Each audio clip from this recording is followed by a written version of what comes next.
that when we set priorities, right, that don't reflect our values, the nature of setting priorities, did you know that you're putting things against each other? It's a competition. Right? Like everything in this world is fighting for your time. Everything in this world is fighting to have priority over your life. And so in that very nature of setting priorities, we are competing the different things in our lives to the point that we start devaluing the things that don't come out on top, right? In essence, right, without even thinking about it, we're starting to devalue church a little bit, are we not? We're starting to devalue and saying, it's less important. It's not worth my time. There's other things that I can do. But what if there are things in our lives, priorities that we need to set, right, that play into our great value systems in our life? And that biggest thing for us, as we understand as Christians, is our faith and relationship with God. That this relationship that we have with God, everything, our priorities, our whole values should surround around this, or should revolve around our relationship with God. But unfortunately, because of all the priorities that we have, we lose sight of that. And as we lose sight of our priorities, as we lose sight of our value system, all of a sudden we start living for the wrong things.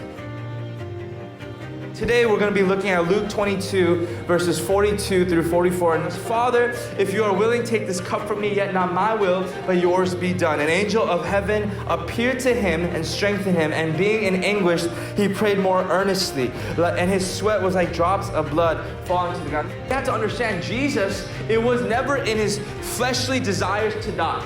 Right? There was nothing about Jesus that said, hey, like, I want to do this because it's going to be a good time. Right? Like, no one wants to die. But what's so interesting that we see here is that the fundamental priority in Jesus' life, he weighed that against his values. So as he put his value system in this prayer, we saw that not his priority, but God's priority came over his own need to survive.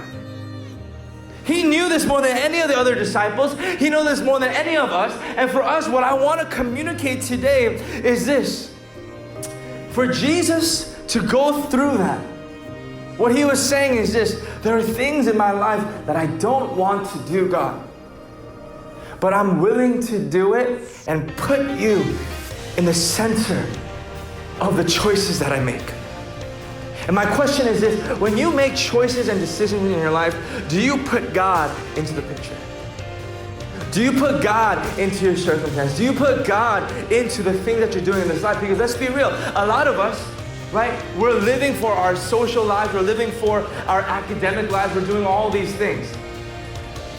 Is God ever in the picture for you?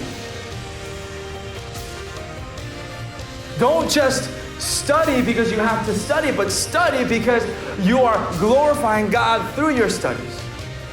You know what? Hey, I'm doing this, and the life that I live, whether it's sports leadership or whether it be my fellowship or the teammates that I have, this teamwork, may it be a reflection of Christ's glory, may it be a stepping stone, may it be a foundation, a building block to my character, right, so that I can reflect the glory of God. All of a sudden, the things that we have to do have meaning.